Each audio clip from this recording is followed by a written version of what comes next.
Situasi di sini alhamdulillah baik, baik. Pak Rahmatullah, ini kegiatannya apa sehari-hari Pak Rahmatullah? Saya di sini sebagai mahasiswa juga, Pak. Mahasiswa ya. Angkatan berapa, tahun berapa sudah sekarang? Semester berapa? Oh, semester 5 sekarang. Semester 5 ya, berarti sudah tidak lama lagi. Iya, ya. Ambil jurusan apa ini? Bagian hukum, Pak. Hukum tata Pidana, negara. tata usaha negara. Pidana. Pidana ya. Iya, Kan ada pidana, perdata sama tata usaha negara kan. Jadi konsentrasinya ke pidana iya. ya. Iya, ke pidana, Pak. Baik.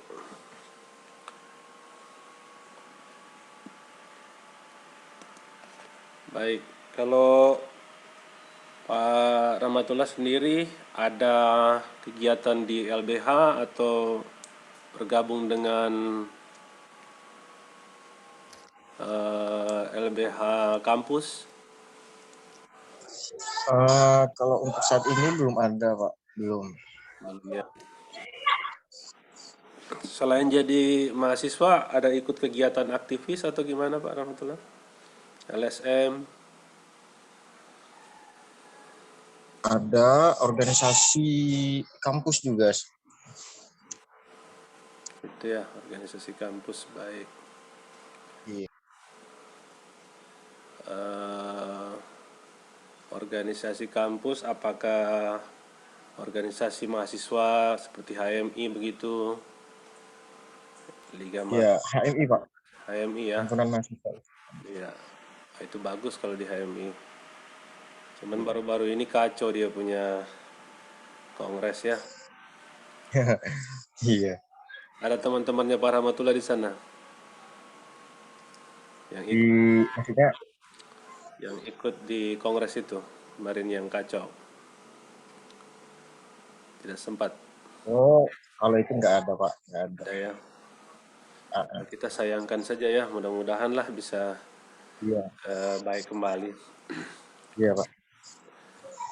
Baik, Pak Murtado ini sudah baru bergabung juga ini. Bagaimana rekan Murtado? Apa kabar ini pagi ini?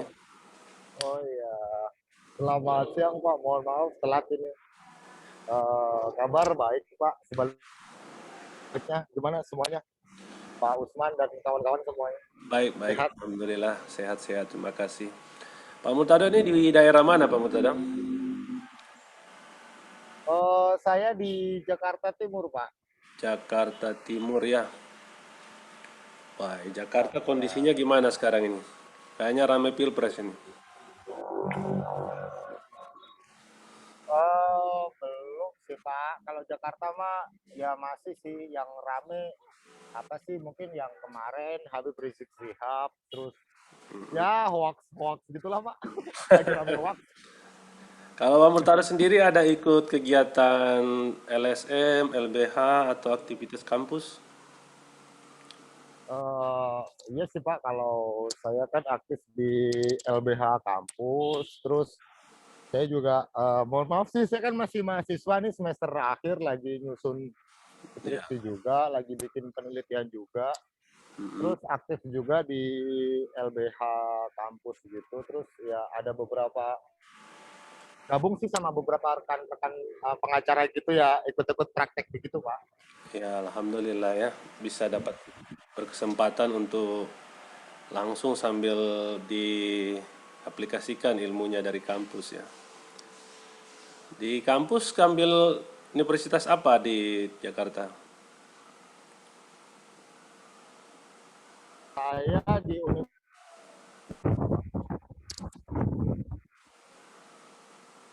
Putus-putus kayaknya. Ada di jalan ini Pak Murtado atau sudah di mana ya?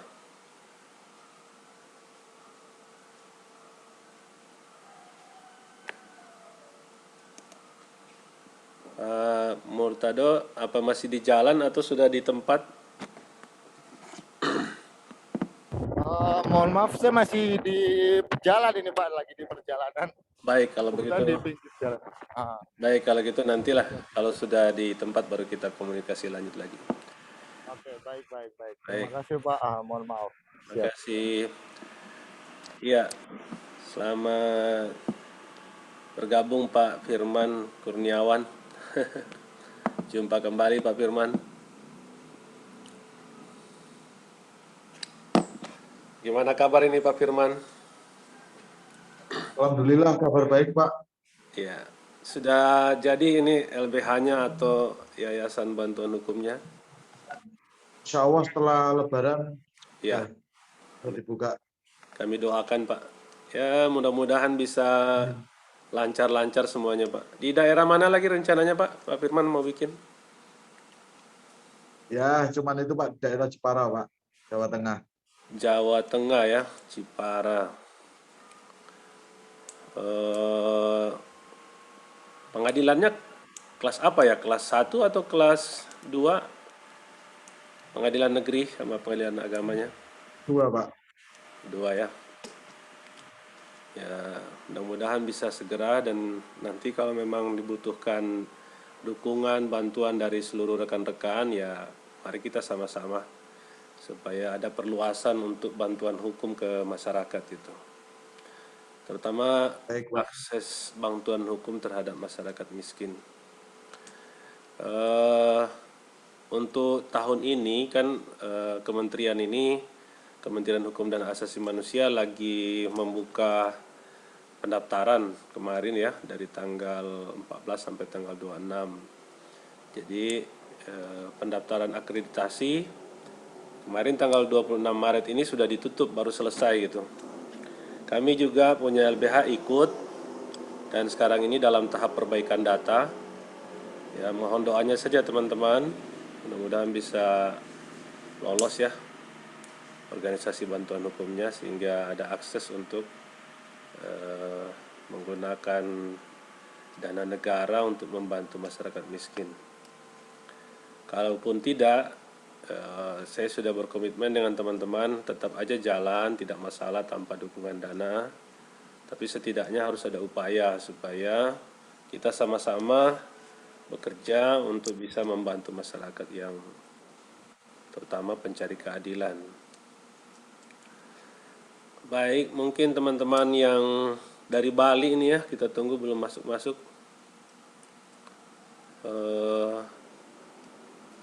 Mungkin ada saran dari Pak Rahmatullah mungkin.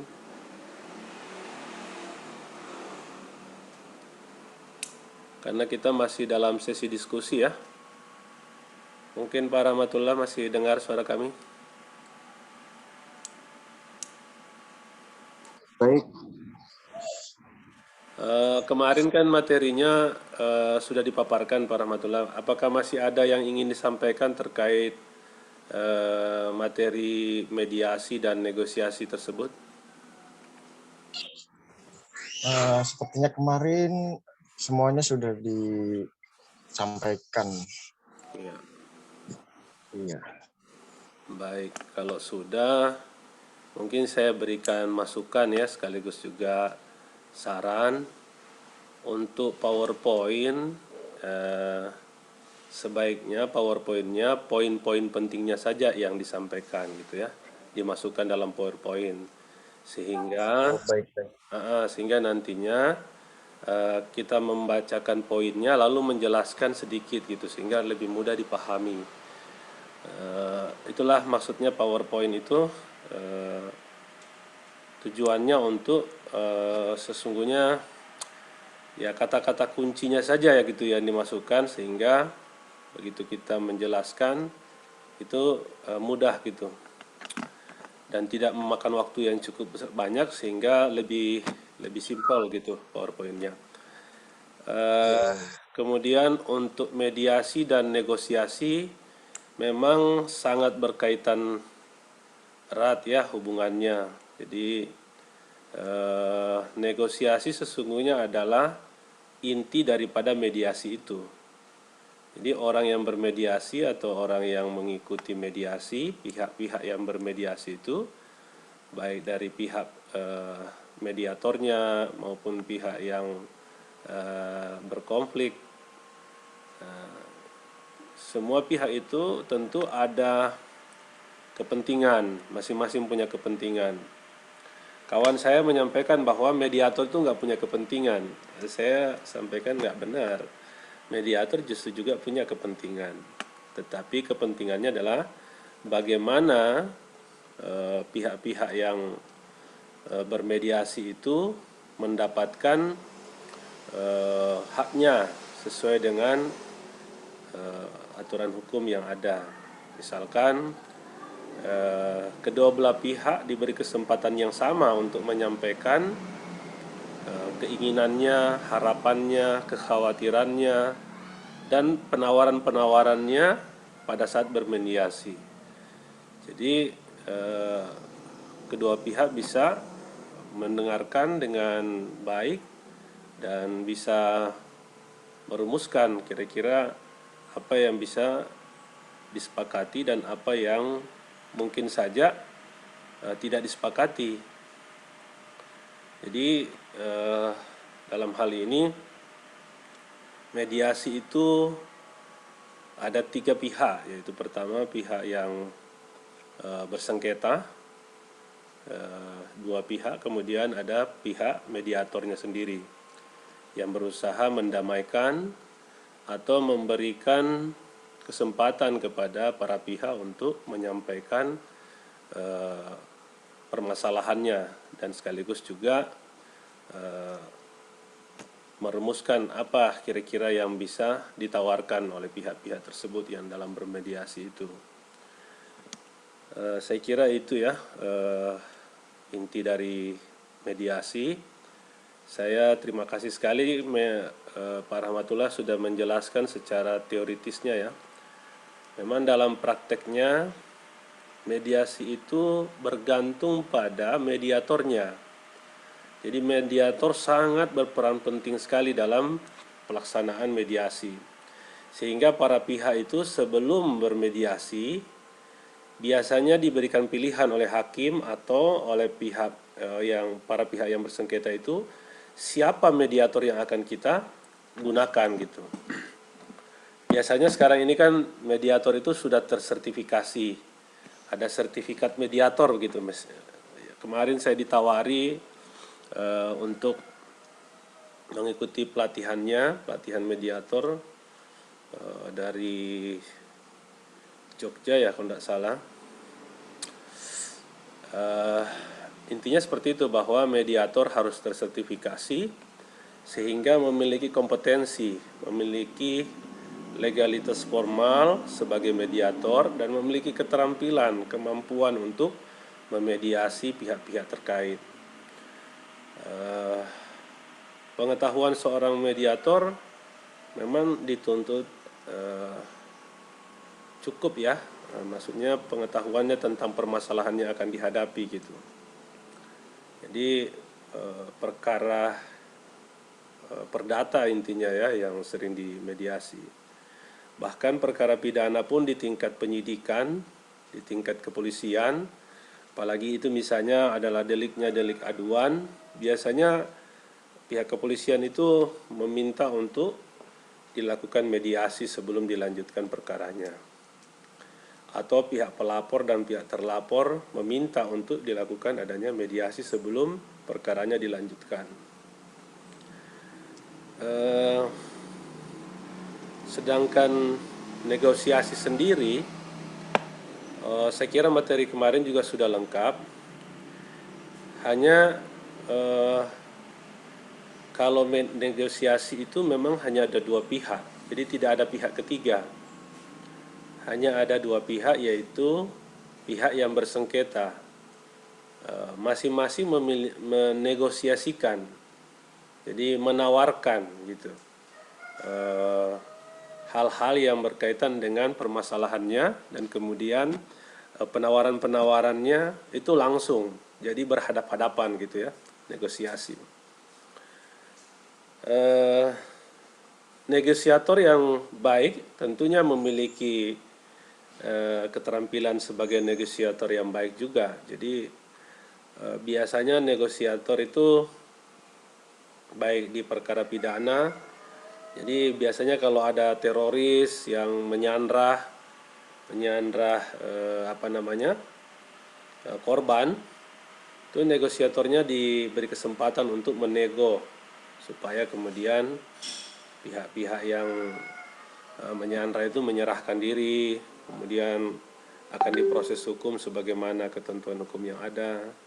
Itu di perkara pidana. Sedangkan di perkara perdata, negosiator itu biasanya menyampaikan permasalahan-permasalahannya sekaligus juga dengan tawaran-tawaran solusinya, sehingga kedua belah pihak itu langsung tawar-menawar gitu. Jadi kalau misalnya dia mengalami sebuah kerugian bisnis, nah kerugian bisnisnya itu kemudian disampaikan bahwa dia mengalami kerugian, sehingga mungkin saja dia tidak mampu menjalankan suatu prestasi atau perjanjian yang sudah disepakati sebelumnya. Nah, sehingga ada tawaran, bagaimana kalau misalkan dilakukan reschedule misalnya, atau perubahan jadwal pembayaran, atau besaran jumlah pembayaran dirubah, kemudian waktunya juga dirubah, dan seterusnya. Jadi ada tawar-menawar begitu, negosiasi intinya seperti itu. Dan mediator maupun negosiator yang baik tentunya yang menguasai persoalan tentunya. Jangan sampai kita menegosiasikan sesuatu yang kita tidak menguasai masalahnya gitu. Kita nggak tahu berapa kerugian kliennya atau berapa kerugiannya dia, lalu kemudian dia menawarkan. Masalahnya apa? Di mana masalahnya? Letak persoalannya ada di mana gitu, atau pokok persoalannya ada di mana? Lalu solusi yang ditawarkan jangan hanya satu. Jadi seharusnya negosiator itu menyiapkan solusi-solusinya gitu. Ada solusi A, solusi B, solusi pertama, kedua, ketiga, dan seterusnya. Begitu juga dengan mediator. Mediator memberikan kesempatan kepada para pihak untuk menyampaikan data-datanya, menyampaikan permasalahannya, solusi-solusinya. Lalu kemudian mediatornya bisa merumuskan jalan keluar atau solusi penawaran yang bisa dia tawarkan kepada kedua belah pihak seperti apa gitu, dengan pertimbangan-pertimbangannya, sehingga pihak yang bersengketa tadi itu bisa mempertimbangkan mana yang terbaik untuk diambil gitu sebagai solusi. Kemarin itu ada win loss ya, ada yang konsep menang kalah gitu, kalah menang, ada win-win solution, sama-sama menang, nggak ada yang dirugikan. Nah itu adalah seni untuk kemudian merumuskan suatu masalah supaya di dalam sebuah mediasi itu tidak ada yang kalah, tidak ada yang menang, tapi sama-sama diuntungkan gitu. Karena masalahnya selesai dan mungkin juga kerugian bisa dikurangi. Jadi kerugiannya bisa dikurangi dan permasalahannya menjadi selesai gitu. Sehingga mediator memang diharapkan bisa bekerja keras dalam menyelesaikan suatu masalah. Sehingga biasanya mediator itu tentu mendapatkan upah dari jasanya untuk menyelesaikan masalah itu. Kemarin kalau tidak salah ada kawan kita yang sering menangani itu sebagai mediator, tapi hanya sukarela gitu ya, tidak dibayar gitu. Nah, itu hebat gitu ya, termasuk pekerjaan mulia, menyelesaikan masalah orang lain dengan kemampuan dia membagi waktu ya, menyelesaikan masalah itu luar biasa gitu. Ya mudah-mudahan jadi menambah pengetahuan, pengalaman, keterampilan, sekaligus juga menambah jaringan kerja, menambah rezeki ya, menambah teman, menambah jaringan kerja bisnisnya, sehingga bisa lebih berkembang ke depannya gitu. Baik, sampai sekarang kita nunggu teman-teman ini belum masuk semua. Mungkin ada pertanyaan atau ada tanggapan dari teman-teman terkait materi negosiasi dan mediasi yang sudah disampaikan oleh Pak Rahmatul Laksa kemarin dari Kalimantan Timur ya, Kaltim. Silahkan, mungkin Pak Firman mungkin ada yang ingin disampaikan? Belum, Pak. Belum ya? Ya. Pak Murtado mungkin ada yang ingin disampaikan. Pak Murtado sudah sampai di tujuan Jakarta ini? Belum Pak, ini masih di perjalanan, jadi masih agak-agak berisik begitu Pak. Untuk sementara nyimak dulu aja ya. Baik. Baik, Pak Rahmatullah mungkin juga ada tanggapan mengenai materi mediasi dan negosiasi? Saya pikir tidak ada ini Pak. Gitu ya. Iya, jadi kalau mahasiswa hukum itu hari ini sudah masuk pada tataran mahasiswa yang berpikir kritis. Makanya di kampus itu ada LBH kampus yang berpikir secara kliniks ya. Jadi LBH kampus tapi kemudian bekerja bukan hanya di kampus tapi turun di masyarakat. Baik, kalau tidak ada pertanyaan terkait materi kita, tidak ada tanggapan hari ini, mungkin ada materi lain yang sudah disiapkan. Kalau kemarin Jakarta Pak Murtado sudah komunikasi dengan Ibu siapa kemarin ya?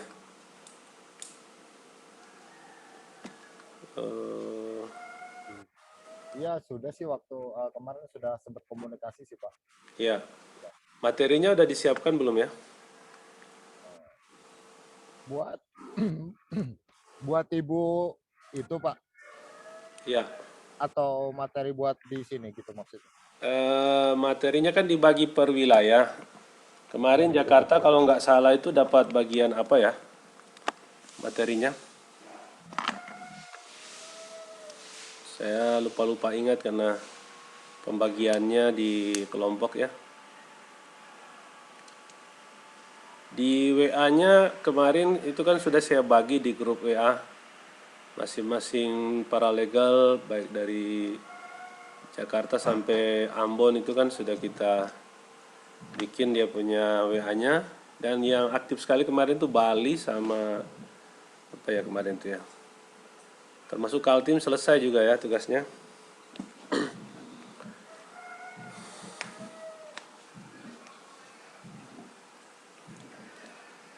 Baik, kalau Pak Firman kemarin kebagian materi apa Pak Firman?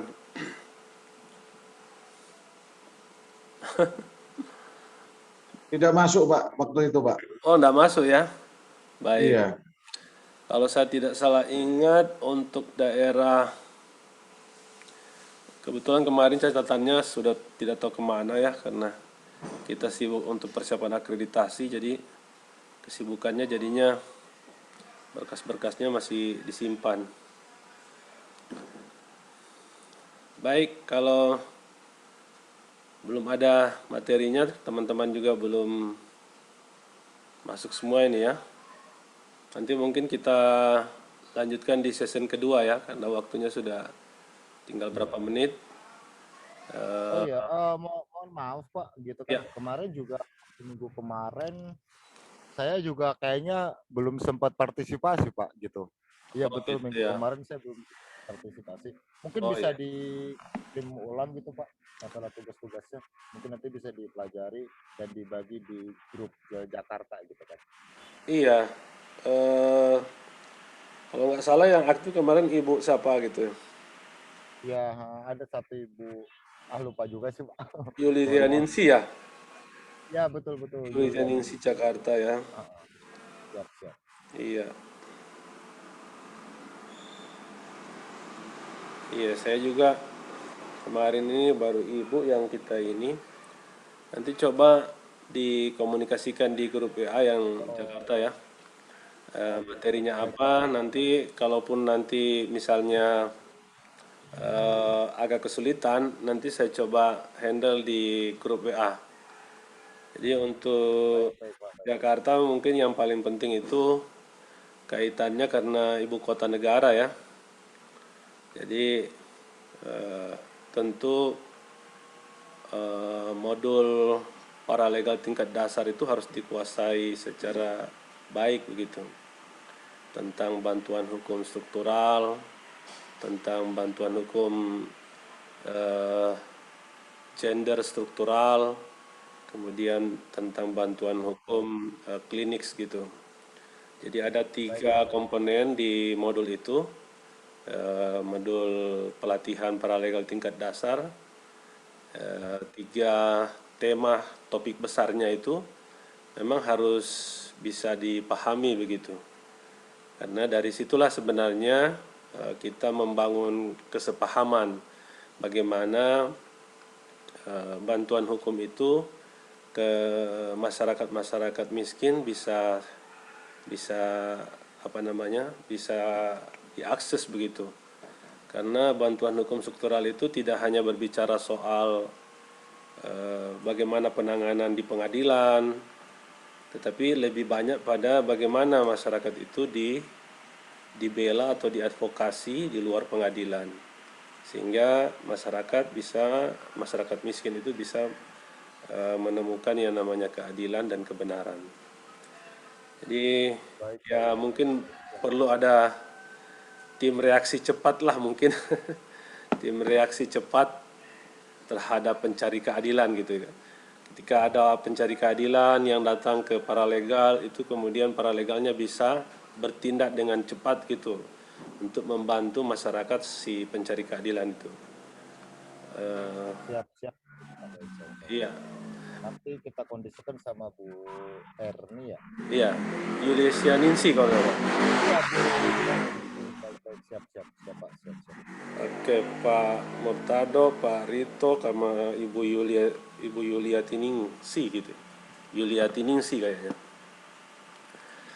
Iya, jadi saya kira itu ya 3 hal yang penting di dalam pelatihan paralegal ini.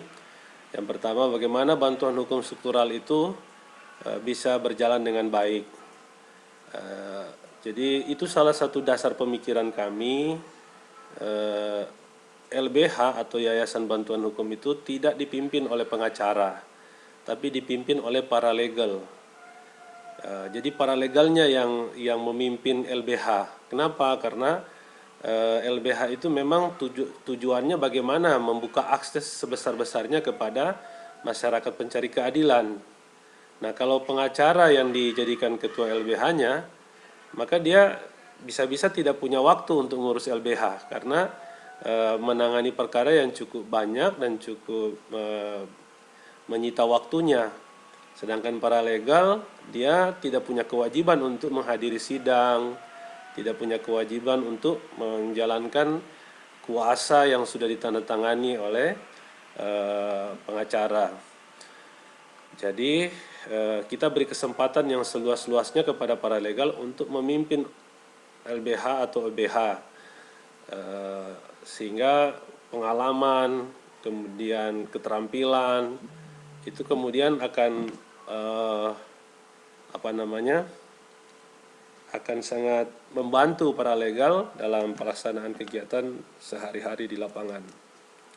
Jadi harapan kami, saya saja selaku pengacara itu akan mensupport, akan mendukung penuh apa yang menjadi kegiatan teman-teman paralegal.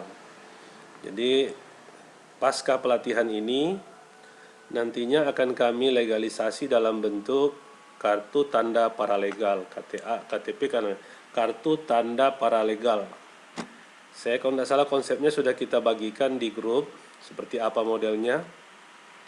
Demikian juga dengan sertifikatnya, sehingga nantinya paralegal ketika bekerja di lapangan itu tidak terlalu banyak mengalami kesulitan karena sudah memiliki legalitas formal untuk bekerja. Harapan kami ya mudah-mudahan jauh dari masalah gitu. Setiap perkara yang kita hadapi sebagaimana materi yang kami sampaikan harus diawali dengan mendengarkan secara baik apa yang menjadi harapan, keinginan dari para pencari keadilan. Kemudian masalahnya tersebut kita bedah. Kalau kita sudah memahami persoalannya, dibuatkan surat kuasanya. Kalau dia orang punya kemampuan, maka dibuatkan kontrak kerjanya. Kalau dia tidak punya kemampuan, maka dibuatkan surat keterangan tidak mampunya, SKTM-nya. Jadi hanya ada dua cara. Pertama, ketika dia punya kemampuan dana seikhlasnya, maka dibuatkan kontraknya, kontrak perjanjiannya dengan surat kuasanya. Ketika dia tidak punya dana sama sekali, dia hanya ingin minta dibantu dan permasalahannya benar-benar masuk dalam ranah bantuan hukum, maka baik dia litigasi maupun non litigasi, maka dilakukan surat kuasa sekaligus meminta kepada pihak yang tidak mampu atau bersama-sama dengan paralegal menguruskan surat keterangan tidak mampunya, SKTM-nya, ke desa ataupun kelurahan setempat, sehingga perkaranya bisa berjalan dengan baik. Jadi jangan sampai di tengah jalan kemudian ada masalah antara paralegal dan kliennya. Nah, ada saling tuntut menuntut, ada saling gugat menggugat, lapor melapor. Nah, itulah yang jadi kita hindari jauh sebelumnya, termasuk dalam kegiatan pelatihan ini. Sehingga nanti ke depan pada saat kami memberikan kartu tanda paralegalnya yang disupervisi langsung oleh kami, maka tidak ada masalah di lapangan karena sudah diberitahukan lebih awal. Penanganan perkaranya itu adalah ketika ada pencari keadilan, maka dengarkan baik-baik masalahnya, periksa baik-baik perkaranya, datanya, surat-suratnya, dan lain sebagainya. Setelah itu dibuatkan surat kuasanya, dan kalau ada biaya operasionalnya dibuatkan kontraknya. Kalau tidak ada biaya operasionalnya dibuatkan surat keterangan tidak mampunya, SKTM-nya, sehingga ditangani secara sukarela atau pro deo pro bono. Jadi sekarang seperti itu ya. Nanti mungkin kita lanjut di session kedua ya, karena teman-teman juga belum ada yang masuk. Posisinya kita sekarang tinggal 2 menit ya. Baik, saya kira cukup demikian dulu. Terima kasih ya. Selamat siang dan selamat sehat selalu ya. Mudah-mudahan kita bisa jumpa lagi. Demikian, terima kasih. Assalamualaikum warahmatullahi wabarakatuh. Waalaikumsalam warahmatullahi wabarakatuh. Terima kasih Pak. Terima kasih. Terima kasih Bapak. wabarakatuh. Ya, makasih Pak Usman. Terima kasih.